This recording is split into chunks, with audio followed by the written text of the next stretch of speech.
ಕರ್ನಾಟಕ ರಾಜ್ಯದ ಪ್ರತಿಯೊಬ್ಬ ಆತ್ಮೀಯ KSRTC ನೌಕರರು, ಚಾಲಕರು ಹಾಗೂ ಪಿಂಚಣಿದಾರರಿಗೆ ರಾಜ್ಯ ಸರ್ಕಾರದ ವತಿಯಿಂದ ವರಮಹಾಲಕ್ಷ್ಮಿ ಹಬ್ಬದ ಶುಭ ಸಂದರ್ಭದಲ್ಲಿ 2 ಬಂಪರ್ ಗಿಫ್ಟ್ಗಳನ್ನು ರಾಜ್ಯ ಸರ್ಕಾರ ಘೋಷಣೆ ಮಾಡಿದೆ.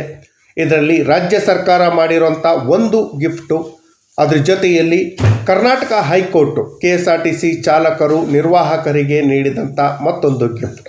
ಈ 2 ಗಿಫ್ಟ್ಗಳು ವರಮಹಾಲಕ್ಷ್ಮಿ ಹಬ್ಬದ ಈ ಶುಭ ಸಂದರ್ಭದಲ್ಲಿ ಬರ್ತಾ ಇರೋದ್ರಿಂದ ವರಮಹಾಲಕ್ಷ್ಮಿ ಹಬ್ಬಕ್ಕೆ 2 ಬಂಪರ್ ಗಿಫ್ಟ್ಗಳು ಸಿಕ್ಕ ಹಾಗೆ ಆಗತ್ತೆ. ಪ್ರತಿಯೊಬ್ಬ KSRTC ಚಾಲಕರು, ನಿರ್ವಾಹಕರು, ಪಿಂಚಣಿದಾರರು ಇದರ ಉಪಯೋಗವನ್ನು ಪಡ್ಕೊಳ್ಳಿ, ಇದರ ಲಾಭವನ್ನು ಪಡ್ಕೊಳ್ಳಿ ಅಂತ ಹೇಳ್ತಾ, ಏನೆಲ್ಲ ಗಿಫ್ಟ್ಗಳು ಸಿಕ್ಕಿದೆ ಅಂತ ನಿಮ್ಮ ಮುಂದೆ ಶೇರ್ ಮಾಡೋದಕ್ಕಿಂತ ಮುಂಚಿತವಾಗಿ ಯಾರೆಲ್ಲ ಈ ಚಾನಲ್ಗೆ ಸಬ್ಸ್ಕ್ರೈಬ್ ಮಾಡ್ಕೊಂಡೇ ವಿಡಿಯೋಗಳನ್ನು ನೋಡ್ತಾ ಇದ್ದೀರಿ, ದಯವಿಟ್ಟು ಕೆಳಗಡೆ ಕಾಣ್ತಾ ಇರೋಂಥ ಸಬ್ಸ್ಕ್ರೈಬ್ ಬಟನನ್ನು ಒತ್ತಿ ಬೆಲ್ಲೈಕನನ್ನು ಕ್ಲಿಕ್ ಮಾಡಿ ಆಲ್ ಅಂತ ಮಾಡಿ. ನೀವು ಫೇಸ್ ಮಾಡ್ತಾ ಇರೋಂಥ ಎಲ್ಲ ಪ್ರಾಬ್ಲಮ್ಗಳನ್ನು ಲೀಗಲ್ ಆಗಿ ಸಾಲ್ವ್ ಮಾಡ್ಕೊಳ್ಳೋಕ್ಕಿರೋಂಥ ಉತ್ತಮ ವೇದಿಕೆಯಾದ ಸರ್ಕಾರಿ ನೌಕರ ಮಿತ್ರ ಯೂಟ್ಯೂಬ್ ಚಾನಲ್ಗೆ ಸಬ್ಸ್ಕ್ರೈಬ್ ಮಾಡ್ಕೊಳ್ಳಿ, ಜಾಯ್ನ್ ಆಗಿ. ಸ್ನೇಹಿತರೆ, ನಾವು ಹೇಳಿದ ಹಾಗೆ KSRTC ಚಾಲಕರು, ನಿರ್ವಾಹಕರಿಗೆ ವರಮಹಾಲಕ್ಷ್ಮಿ ಹಬ್ಬದ ಶುಭ ಸಂದರ್ಭದಲ್ಲಿ ಡಬಲ್ ಗಿಫ್ಟ್, ಡಬಲ್ ಬಹುಮಾನ, ಡಬಲ್ ಖುಷಿ ಸಿಕ್ಕಿದೆ.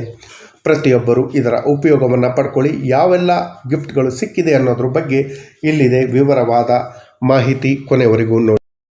ಕರ್ನಾಟಕ ರಾಜ್ಯದ ಹೆಮ್ಮೆಯ KSRTC, BMTC, ವಾಯುವ್ಯ ಕರ್ನಾಟಕ, ಕಲ್ಯಾಣ ಕರ್ನಾಟಕ ರಸ್ತೆ ಸಾರಿಗೆ ನೌಕರರಿಗೆ ವರಮಹಾಲಕ್ಷ್ಮಿ ಹಬ್ಬದ ಬಂಪರ್ ಗಿಫ್ಟನ್ನು ರಾಜ್ಯ ಸರ್ಕಾರ ಬಿಡುಗಡೆ ಮಾಡಿದೆ. ಅದ್ರ ಜೊತೆಯಲ್ಲಿ ಮತ್ತೊಂದು ಗಿಫ್ಟ್ ಇದೆ, ಅದನ್ನು ಕೂಡ ಕೊನೆಯಲ್ಲಿ ಹೇಳ್ತಾ ಹೋಗ್ತೀನಿ. ಸ್ನೇಹಿತರೆ, ಸಾರಿಗೆ ನೌಕರರಿಗೆ ಬಂಪರ್ ಗಿಫ್ಟನ್ನು ರಾಜ್ಯ ಸರ್ಕಾರ ಘೋಷಣೆ ಮಾಡಿದೆ. ರಾಜ್ಯ ಸಾರಿಗೆ ಇಲಾಖೆ ನೌಕರರಿಗೆ ವರಮಹಾಲಕ್ಷ್ಮಿ ಹಬ್ಬದ ಶುಭ ಸಂದರ್ಭದಲ್ಲಿ ರಾಜ್ಯ ಸರ್ಕಾರದಿಂದ ಬಂಪರ್ ಗಿಫ್ಟ್ ಬಿಡುಗಡೆ ಆಗಿದೆ. ನೌಕರರಿಗೆ ಬಾಕಿ ಇರುವಂತಹ ವೇತನವನ್ನು ಕೊಡೋಕ್ಕೆ, ಹಿಂಬಾಕಿ ಕೊಡೋಕ್ಕೆ 170 ಕೋಟಿ ರೂಪಾಯಿಗಳನ್ನು ತಕ್ಷಣ ಬಿಡುಗಡೆ ಮಾಡಿ ಆದೇಶವನ್ನು ಹೊರಡಿಸಿದೆ. ಬೆಂಗಳೂರಿನಲ್ಲಿ KSRTC ಕೇಂದ್ರ ಕಚೇರಿಯಲ್ಲಿ ಹಲವಾರು ಕಾರ್ಮಿಕ ಸಂಘಟನೆಗಳು ಸಚಿವರನ್ನು ಭೇಟಿ ಮಾಡಿ ನಮಗೆ ಬರಬೇಕಾದಂತಹ ಹಿಂಬಾಕಿಯನ್ನು ಕೊಡಬೇಕು ಅಂತ ಕೇಳಿದರು. ನೌಕರರ ಹಿತದೃಷ್ಟಿಯಿಂದ ಸಚಿವರು ಹಲವಾರು ಮಹತ್ವದ ಡಿಸಿಷನನ್ನು ತೆಗೆದುಕೊಂಡಿದ್ದಾರೆ. 2025ರಲ್ಲಿ ಮಾಡಲಾದ ಸ್ಯಾಲ್ರಿ ಹೈಕ್, ವೇತನ ಪರಿಷ್ಕರಣೆ ಹಿನ್ನೆಲೆಯಲ್ಲಿ ನೌಕರರ ಒಟ್ಟು 1,221 ಕೋಟಿ ರೂಪಾಯಿಗಳನ್ನು ಪಾವತಿಸಬೇಕಾಗಿತ್ತು ಹಿಂಬಾಕಿ. ಈಗಾಗಲೇ 450 ಕೋಟಿ ರೂಪಾಯಿಗಳನ್ನು ಪಾವತಿ ಮಾಡಿದೆ.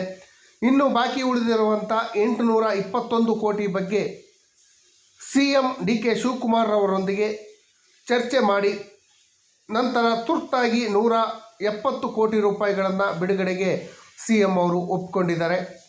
ಈ ಮೊತ್ತವನ್ನು ತಕ್ಷಣದಿಂದ ಜಾರಿ ಬರುವಂತೆ ಬಿಡುಗಡೆ ಮಾಡಿದೆ. ಇದು ನೌಕರರ ಹಬ್ಬದ ಸಂಭ್ರಮವನ್ನು ಹೆಚ್ಚಿಸುತ್ತೆ. ವರಮಹಾಲಕ್ಷ್ಮಿ ಹಬ್ಬದ ಗಿಫ್ಟ್ ಅಂತಲೇ ಹೇಳ್ಬೋದು.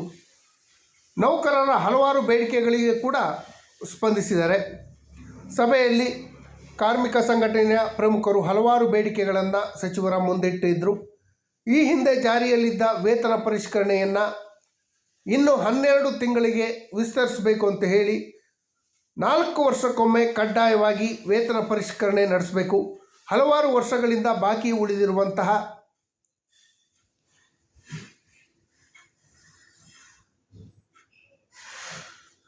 ಎಲ್ಲ ಸಮಸ್ಯೆಗಳಿಗೆ ಪರಿಹಾರವನ್ನು ಕೊಡಬೇಕು ಅಂತ ಕೇಳಿದರೆ ಕಾರ್ಮಿಕ ಸಂಘಟನೆಗಳ ಚುನಾವಣೆ ಕೂಡಲೇ ನಡೆಸಬೇಕು. ಈ ಎಲ್ಲ ಬೇಡಿಕೆ ಬಗ್ಗೆ ಸಚಿವರು ಸಕಾರಾತ್ಮಕವಾಗಿ ಸ್ಪಂದಿಸಿದ್ದಾರೆ.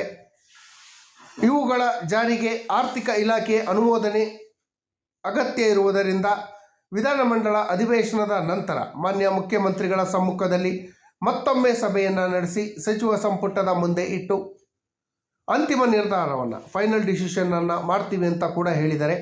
ಆರೋಗ್ಯ ವಿಮೆ, ನಿವೃತ್ತ ನೌಕರರಿಗೆ ಉಚಿತ ಪ್ರಯಾಣ, ನೌಕರರ ಕಲ್ಯಾಣದ ದೃಷ್ಟಿಯಿಂದ ಸಚಿವರು 2 ಪ್ರಮುಖ ಘೋಷಣೆಯನ್ನು ಇದೇ ಸಂದರ್ಭದಲ್ಲಿ ಮಾಡಿದ್ದಾರೆ.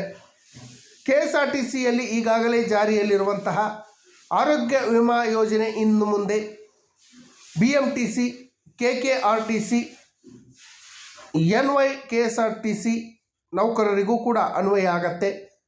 ಇದು ನೌಕರರ ಕುಟುಂಬ ವರ್ಗದವರಿಗೆ ಭಾರಿ ಲಾಭವನ್ನು ಕೊಡುತ್ತೆ, ಆರ್ಥಿಕ ಭದ್ರತೆಯನ್ನು ಒದಗಿಸುತ್ತೆ. ಇದುವರೆಗೆ ನಿವೃತ್ತ ನೌಕರರಿಗೆ ವಾರ್ಷಿಕ 500 ಶುಲ್ಕ ಪಡೆದು ಬಸ್ ಪಾಸನ್ನು ಕೊಡ್ತಾಯಿದ್ರು. ಇನ್ನು ಮುಂದೆ ಈ ಶುಲ್ಕವನ್ನು ಸಂಪೂರ್ಣವಾಗಿ ಮನ್ನಾ ಮಾಡಿ ನಿವೃತ್ತ ನೌಕರರಿಗೆ ಉಚಿತ ಬಸ್ ಪಾಸ್ಗಳನ್ನು ವಿತರಿಸುವ ಬಗ್ಗೆ ಕೂಡ ಮಾನ್ಯ ಸಚಿವರಾದ ಬೈರತಿ ಸುರೇಶ್ ರವರು ತಿಳಿಸಿದ್ದಾರೆ. ರಾಜ್ಯದಲ್ಲಿ ವಿದ್ಯುತ್ ಚಾಲಿತ ಬಸ್ಗಳ ಸೇವೆಯನ್ನು ರದ್ದು ಮಾಡುವುದು ಎಂಬ ವದಂತಿ ಹರಿದಾಡುತ್ತಿದೆ.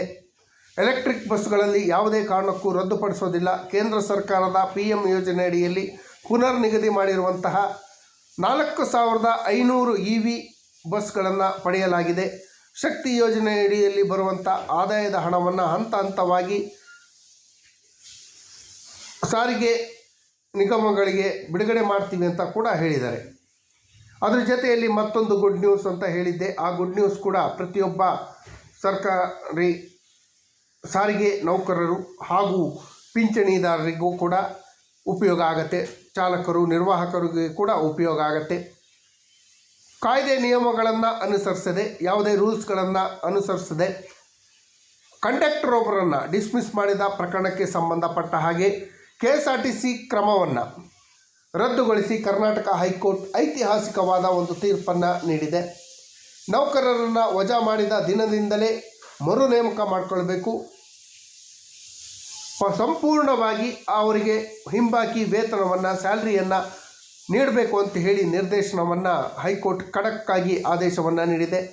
KSRTC ಕೋಲಾರ ವಿಭಾಗದಲ್ಲಿ ಕಂಡಕ್ಟರ್ ಆಗಿದ್ದ MK ಮೊಹಮ್ಮದ್ ಇಸ್ಮಾಯಿಲ್ ಎಂಬುವರ ಸಲ್ಲಿಸಿದ ಅರ್ಜಿಯನ್ನು ವಿಚಾರಣೆ ನಡೆಸಿದಂತಹ ಗೌರವಾನ್ವಿತ ನ್ಯಾಯಮೂರ್ತಿಗಳಾದ ರಮಾನಾಥ್ ಹೆಗಡೆ ಅವರಿದ್ದ ನ್ಯಾಯಪೀಠದಲ್ಲಿ ಈ ಆದೇಶವನ್ನು ನೀಡಿದೆ. ಕಾನೂನುಬದ್ಧ ನಿಯಮಗಳನ್ನು ಪಾಲಿಸದೆ ವಜಾಗೊಳಿಸಿದ ಸಂದರ್ಭದಲ್ಲಿ ನೌಕರನನ್ನು ಸೇವೆಗೆ ತೆಗೆದುಹಾಕಿದ ದಿನದಿಂದ ಅವನ್ನ ರೀಅಪಾಯಿಂಟನ್ನು ಮಾಡ್ಕೊಬೇಕು.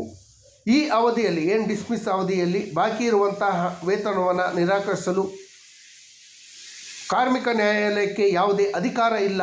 ಅರ್ಜಿದಾರರ ನೌಕರಿಗೆ ವಜಾ ಮಾಡಿದ ದಿನದಿಂದ ಪುನರ್ ನೇಮಕ ಮಾಡಿಕೊಂಡು ಇದೇ ಕೆಲಸದಲ್ಲಿ ಮುಂದುವರಿಸಬೇಕು ಅಂತ ಹೇಳ ಕೂಡ ಆದೇಶವನ್ನು ನೀಡಿದೆ. ಎಲ್ಲ ಸೌಲಭ್ಯಗಳು ಹಾಗೂ ಪೂರ್ಣ ವೇತನವನ್ನು 3 ತಿಂಗಳ ಒಳಗಾಗಿ ಪಾವತಿಸಬೇಕು ಅಂತ ಹೇಳಿ KSRTCಗೆ ಹೈಕೋರ್ಟ್ ನಿರ್ದೇಶನವನ್ನು ನೀಡಿದೆ. ತಪ್ಪಿದಲ್ಲಿ ಈ ಅವಧಿಯಲ್ಲಿ 6% ಬಡ್ಡಿ ಸಹಿತ ಸಂಬಳವನ್ನು ನೀಡಬೇಕು. ಆದರೆ ಮೇಲ್ಮನವಿಯಲ್ಲಿ ಕಾರ್ಮಿಕ ನ್ಯಾಯಾಲಯ ವಿಧಿಸಿದ್ದಂಥ 4 ವರ್ಷಗಳ ವೇತನ ಬಡ್ತಿ ಕಡಿತ ಶಿಕ್ಷೆಯನ್ನು ಹೈಕೋರ್ಟ್ ಎತ್ತಿ ಹಿಡಿದಿದೆ.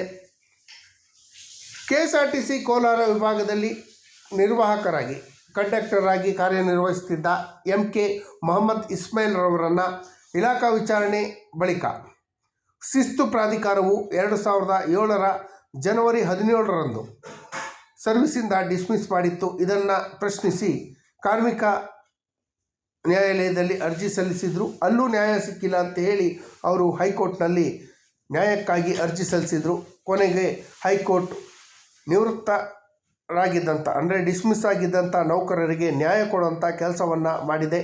ಇದು ಪ್ರತಿಯೊಬ್ಬ KSRTC, BMTC, KSRTC, NYKSRTC ನೌಕರರು, ಪಿಂಚಣಿದಾರರು, ನೌಕರರು, ಕಾರ್ಮಿಕರು ಎಲ್ಲರಿಗೂ ಉಪಯೋಗ ಆಗತ್ತೆ ಅಂತ ಹೇಳ್ತಾ ಈ ವಿಡಿಯೋನ ಕೊನೆವರೆಗೂ ನೋಡಿದ್ದಕ್ಕೆ ಧನ್ಯವಾದಗಳು. ನಿಮ್ಮ ಎಲ್ಲ ಸ್ನೇಹಿತರಿಗೂ ಈ ವಿಡಿಯೋನ ಶೇರ್ ಮಾಡಿ, ಎಲ್ಲರಿಗೂ ಉಪಯೋಗ ಆಗಲಿ. KSRTC ನೌಕರರನ್ನು ಸರ್ಕಾರಿ ನೌಕರರಾಗಿ ನೋಡುವಂಥ ಭಾಗ್ಯ ಆದಷ್ಟು ಶೀಘ್ರದಲ್ಲೇ ಬರಲಿ ಅಂತ ಹೇಳ್ತಾ